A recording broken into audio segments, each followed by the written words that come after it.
Okay, champagne. So Isaac, I have a riddle for you. A riddle. Go ahead, Brian. When is a champagne not a champagne, even though it's been made by somebody who makes champagne in a champagne style, but it can't be called champagne? Man. But also, what do you have to say about something like champagne? Oh, a champagne is a champagne is a champagne is a champagne. Thank you, Gertrude Stein. Today, we're going to break down a wine that is very close to champagne, but it's not. And you could be much better for it by tasting it and knowing you're going to save a lot of money. Stay tuned.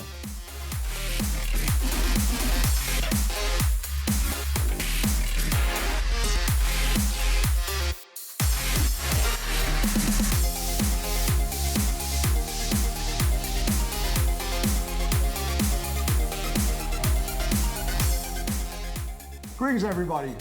Welcome to Brian's Table. I am Brian Singh. And I'm Isaac Bignell from Say Cheese. And there is a little bit of a truth to what we were talking about at the beginning. When you are outside of Champagne, you can't call anything else champagne. That is the rule around Champagne. If it's made in Champagne, it could be called champagne. If it is not champagne. Unless you're in Russia. What does that mean? They don't respect the French laws. Like, seriously, they call their crap champagne. Oh, I know. Like, there's one I used to get out of Ukraine called Krimsek, which is actually a really good sparkling wine. Okay. It's from Crimea. Okay. I know. Very esoteric bit of knowledge right there. Yeah. But again, it is that thing about reciprocity and respectfulness, right? Exactly. Right? And that's what you get out of Champagne. But today, we're going to actually delve into something that's made by a house of Champagne. Taittinger? Taittinger? Or if, as what people say, Taittinger, right? But it is actually a product out of the U.S. called Domaine Carneros by Taittinger. And it is fantastic. I've had it before numerous times. And I had it for the first time today. Quite something. It is. So let's kind of break down the whole thing around champagne and why we don't call this champagne, okay? So champagne, the whole evolution as to what champagne, to be quite blunt, really got its big boost because of its proximity to Paris. Let's be honest about that, right? Because there was a river there. You could go up to the river, go and get some of this wine that through some forms of accident that they acquired a taste for this sparkling wine because through the fermentation process and the way it fermented in the bottle, they got a bit of bubbles. It was not predictable back then, right? And the elites of Paris got a taste for this, right? From Louis XIV. Yeah, he used it to cure his gout. Yes. Although I'm sure I contributed more to his gout than anything else. You can bring that up with his ghosts. Yes. We should get a Ouija board. We should do a Ouija board episode at some point. But the other thing too is Champagne actually did not start in the Champagne area. It started in Limoux. Right? And that was the first historical record of where the whole Champagne method, and you'll see on this bottle, method traditionnelle, which is a method by which there are two fermentations, right? The first fermentation is done in tank or in vessel and then bottled, and then it is left to age in the bottle, and then there's a whole disgorgement. And one of the things is when you go into the history of this, it's quite something. But the second one is when they actually get all of the dead lees, which is the yeast cells that remain from the fermentation in the bottle.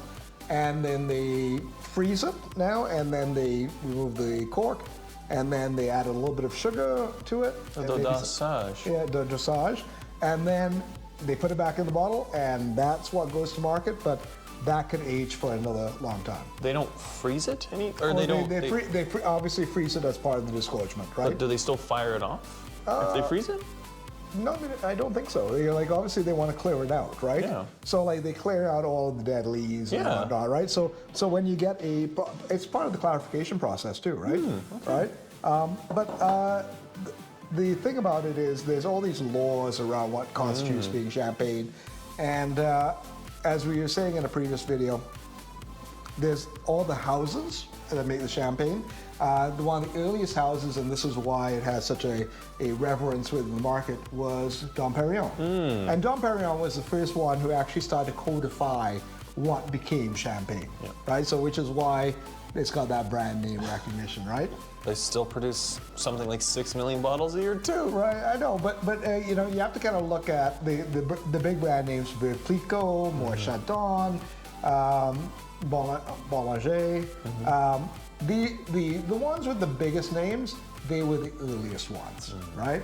Again, we're kind of when we're preparing for this one, we're kind of chit-chatting about every one of the major houses in Champagne has a rich history, right? And for instance, you can learn a little bit about one of the Russian revolutions, among so many, and the whole story of Veuve Clicquot, which is actually quite interesting because the Russians really had a taste for French champagne. Right? So one of the things that Champagne had going for it is that once the process got refined, the aristocracy around the world got a taste for it. They sure did. Right? But Champagne has always been a bit of a contentious product because it is not easily made everywhere, right? And for instance, prior to the very early on, it actually had a high death rate. I know you die for Champagne, what a novel concept, but because of the whole process, they were trying to capture all that wonderful energy of the sparkling, of the bubbles. Because again, bubbles are fun. Like, you know, like, don't you always open up a meal with bubbles now? And whenever you can? I'm not a monster or a fascist. Like, of course I do. Honestly, like, you are in for a fun evening every time you open a bottle of bubbles, right? Necessary. It's necessary, right? But the other thing too is most bubbles go with a lot of different types of food, right? If you get a good bottle of bubbles like this, this will work with steak. Oh gosh. Yeah, right? Because again, this will play off the fatty elements of the steak and elevate those more meaty elements, weirdly enough. I know, it's a weird one. By the way, have you ever tried good bubbles with steak? If you have, let us know, all right? But the other thing about Champagne is the restriction of the types of grapes, right? You have 3 varieties. One is Pinot Noir, the other red one is Pinot Meunier, and the big one is Chardonnay. And if you get a 100% Chardonnay Champagne, it's known as a Blanc de Blanc. And what is the one that's known 100% Pinot Noir? Is that Blanc de Noir? Yep. Right? And so again, there's a lot of information on the label. Here you can see it says Domaine Carneros, it says the house, and this is Taittinger, and it says method traditional, and it is a vintage. So this is telling you right off the bat, this is a quality product, right? And Carneros, it is, if you look at the whole Bay Area around San Francisco, it's the Northern Bay Area. It's right before you hit Napa, right? And so it is getting a lot of that sea and bay effect, fog and temperature control, which is why this area, it's a little cooler actually than Napa, that you are able to actually get this quality of bubbles out of that area. And again, Taittinger is a highly reputable house. You know, let's put it this way: was that one of the James Bond wines, or? I know we're gonna fact check ourselves at the end of this. I don't know. Right? But let's put it this way: if for what we paid for this, and I'll tell you, I paid $40 for this bottle. This is comparable to. Is that USD or Canadian? Canadian dollars. right? Typically maybe about 30 USD for this one. We saw it listed on Vivino for $55. I got it for 40. But most of the times you should be able to get it for about $40 to $45 Canadian equivalent. Compares really well to a champagne that can be called champagne. Yes. For twice its price. Yeah. Right? So again, there is a hierarchy of things here, right? Like for instance, if you want to get like the Proseccos, right? No, there's a lot of good Prosecco out there, right? But most Prosecco is made to be drunk now. It's done in something called the tank method. It sure is. It is. So the bubbles on Prosecco are a bit bigger. The wine is a little bit harsher than champagne because it's a fresh young wine and it's meant to be enjoyed that way, right? A little bit harsher, Brian? Well, again, you know, well, actually, have you had some of the Putinats, the natural type? I have, and they're excellent. They're very good. What Putinats. most people know as Prosecco is harsh. Yes, but there's a lot of good Prosecco out there, right? Then you get to things that most probably don't necessarily have that level of detail, but there is that attention to making sure that the bubbles are natural, and then the highest level is always going to be the traditional method, right? But if you go throughout France, and even in Spain as well as Germany, even the UK now, because the UK, they have the lovely chalk beds in the south part of the country. They're now producing some very high quality bubbly. I've heard even Wales has some good bubbles, which is Wales. I love it.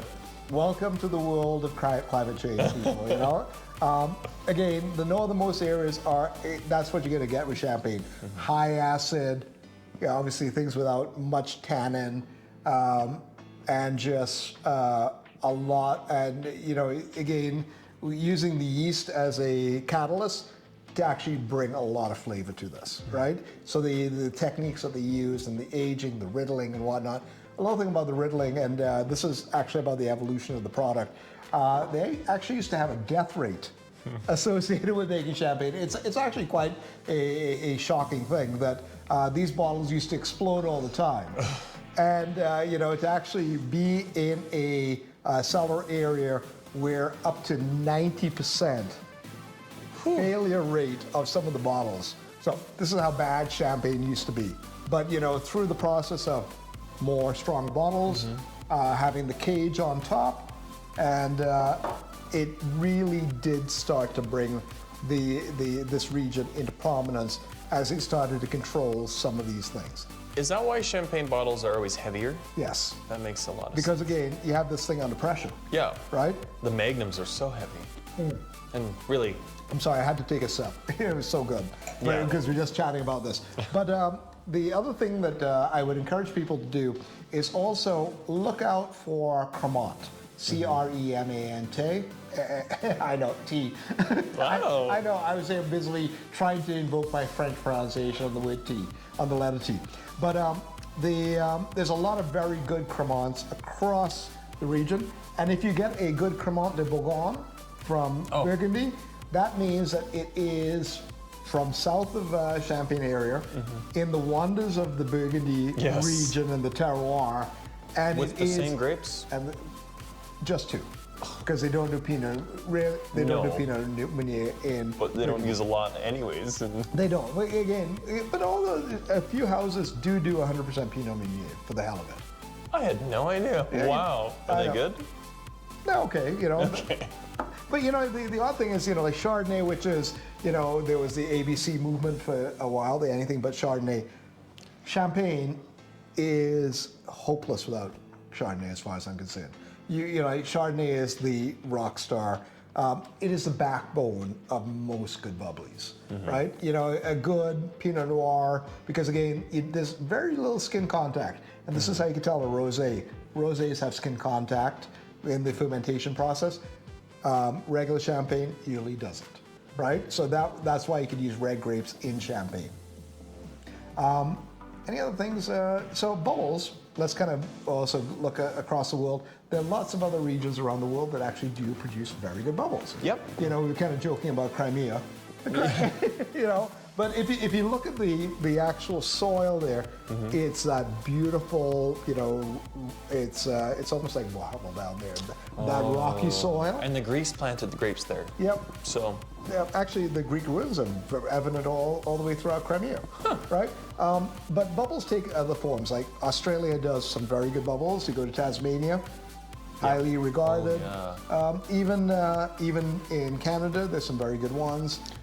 Along Lake Superior in New York, they have some awesome bubbles out there. Now Lake Superior, you're talking about Lake Ontario on the south. Yeah. Yeah, it's like Finger Lakes. Yeah. They do some really good bubbles there, right? Right. You know, To count them also, almost. but also, you know, like if you go down to South America, they do some good bubbles, and weirdly enough, bubbles come in other forms. Like you could do red bubbles. Lambrusco. Lambrusco is another one. Sparkling Shiraz, right? Oh, I bet that's good. I tell you something. If you wanted a good pairing for Vegemite and bacon and eggs, Sparkling Shiraz. Why? I know. Weirdly enough, I could go on about champagne because I gotta say it is my favorite. It's everyone's favorite. You know? I would say if you drink wine, like you love wine, and champagne's not kind of your favorite, there's something, you know. But you know, a good quality champagne, there's nothing quite like it, right? You know, it brings a smile to your face. Oh. And the houses, one of the things that the houses in Champagne try to do, year in year out, they have their style, and the assemblage that they do. They have all these little tricks that they do to try to ensure that if you got a bottle of Moet from 2000, it's going to taste exactly like a bottle of Moet from 2010 and exactly the same in 2020. Yeah. Right? And so keep in mind with that, the house style, but I'd always encourage people to maybe not go with the big houses. Yeah, growers, champagne's where it's at. It's really, and they do some spectacular, exciting styles, right? Because there's a lot of variables that go into champagne, and a lot of these new makers are exploring it. And with the sort of more natural wine movement, I'm sure that we're going to start to see some more natural champagnes evolving out of that area. It'll be a neat thing. It will be a neat thing. And the thing about it with the method that they have, and one of the reasons for the natural wine movement is actually to do with our diet. Right? Because think about how much more meat do we eat now, right? So if you're going to eat less meat, you have to get lighter style wines doing more, right? So therefore, they're trying to give more of the oxidated elements to it and to try and bring more tannin into them, right? So like a little bit of tannin with this, with a, I know, like a really hearty grilled eggplant. Would go really well, right? So let's take the meat out of it. Let's think about some roast vegetables, maybe something like a bit of a cheese on that melted on, you know, a little salad on the side, and maybe I don't know, a bit of couscous underneath. Done. Lovely, right? You know, that's a lovely meal right there. So champagne, it's basically it's a MacGyver. Or the Leatherman toolkit knife. Your factotum. The Swiss Army knife of wine. There you go. I know, even though it's not close to Switzerland. All right, sorry, French people. It's not far. All right. So Isaac, anything you want to add to that about bubbles? No. All right, you just want to drink this. Yeah. It's spectacular. They're a factotum of wine. All right, but let's get into the wine. Let's give it a sniff first. Smells of champagne. All right, but you know, we've had it open a while now, but the pear does really come through a lot more right here, right? You got the apple, got a little bit of brioche on it. You get you know what? You get all the standard elements of champagne, but it's a little fruitier. Okay. Just a touch more. Yeah. Not as minerally, you're right. All right, but you get those oxidated notes in there, right? All right, let's give it a taste.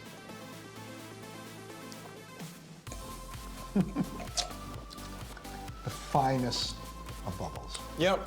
Yeah, exactly. They're velvet on the tongue, as they should be for champagne. They dance on your tongue. Yep. Like a good champagne, the finer the bubbles, the better it is. And what do they call the small little trail they get in bubbles? There's a term Mousse? for it. The mousse, the mousse. the fine mousse. That's The fine mousse of this wine is spectacular. Yeah. It really is. It makes your mouth very happy. Super high acidity, as any champagne requires.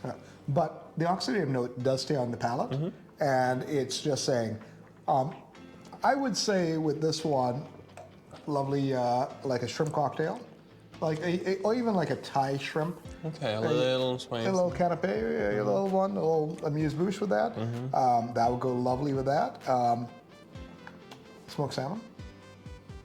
Okay, that might be really fun. Yeah, because again, if you can't think about the oxidative elements to it, that will work well because smoked salmon does have a cure to it, Yeah.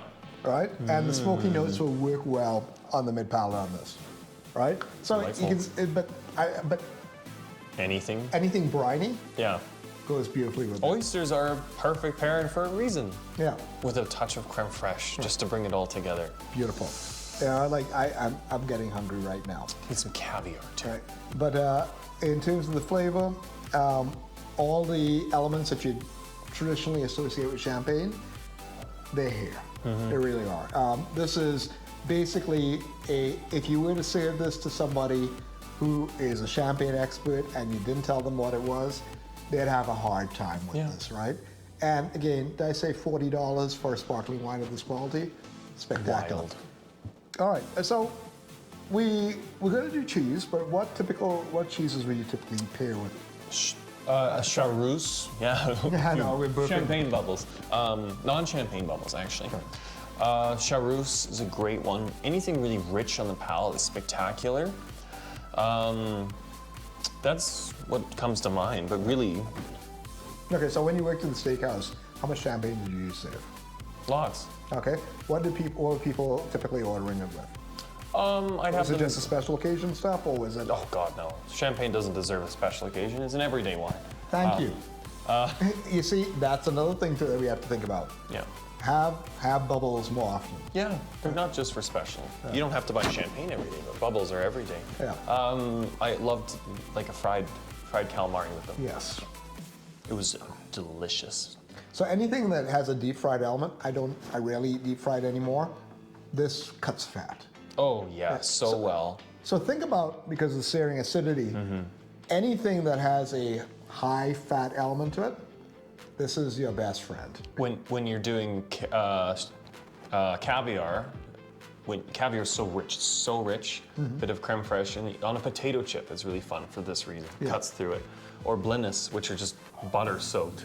Truffle chips. Yes, exactly. Truffle chips. Potato chips. With this, yeah. Honestly, that's a classic pairing. I know it's the weirdest thing, but It's a home run. Just try it. It's a home run. Try it. If you have, let us know. But I would also go out on a lemon, say sushi. What kind? Like good sashimi? Oh, anything. Sorry. Yeah, like again, you're basically playing off the clean list of the flavor, and you really want. Oh, now I want to drink a vintage champagne and eat spectacular sushi. Look, you have to kind of think about it. Sake is a very simple liquor. Yeah. And at some point I know we have got to do one because there are tips on actually enjoying. Because we're not socialized to sake, we don't know all the details of it, right? Another video at some point. Not to say, do you have any Japanese cheeses in stock? They're non-existent. There you go. But they do make cheese in Japan. They do, but they don't export. They don't. And that's the fun thing about Japan is that, again, I know we're staring off course here, but they actually do have a wine industry there. And they have some indigenous grapes. Oh. I know. One of my, I know, I gotta do this, we'll talk about it sometime, but one of the best meals I had in Japan was having a Japanese grape with a unagi plate. And this and this restaurant, all it did was unagi. Oh my God, really? So like they're literally killing the unagi, and I know but that's all they did. But it was just. But I think about that meal. I would have this wine with that. Well, it's so rich. You need something like this. Right. So.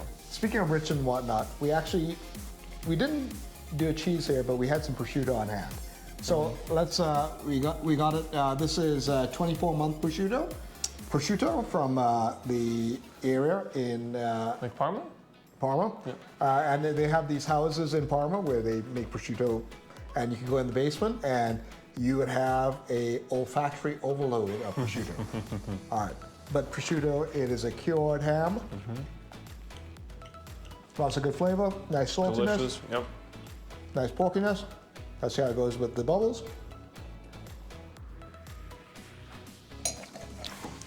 Delicious. Delicious. Brings out the oxidated notes. Yep, the oxidated notes go straight down the center of your palate. Yeah. And it's kind of like, they kind of loaf it, doing this, leapfrogging over each other down the center. Yeah. That's a really lovely pairing. It is. The thing is, with cheese, because of the fattiness, you have to go with a very specific type of cheese that goes with bubbles.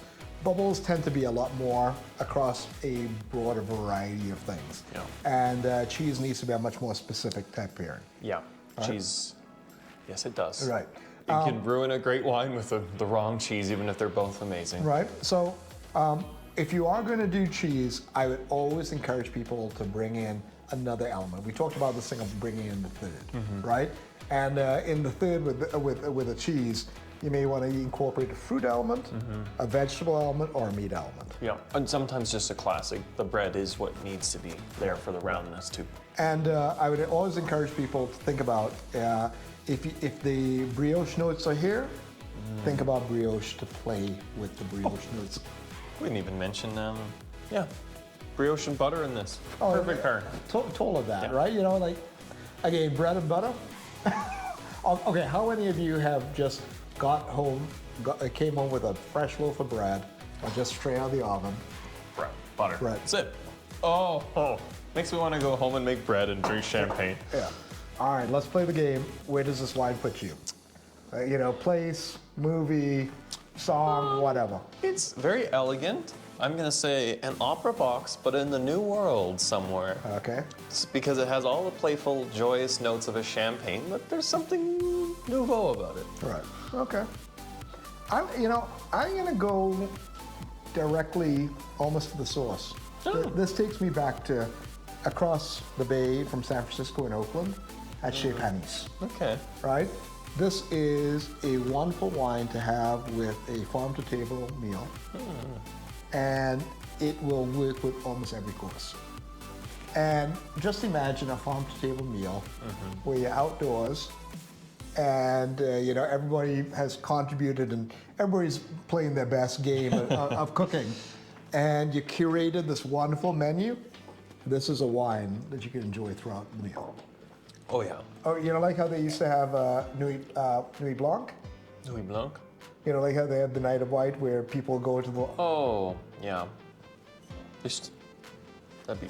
Whoa, you should be drinking Blanc de Blanc at an event like I that. know, but if you don't want to pay the money for a Blanc de Blanc...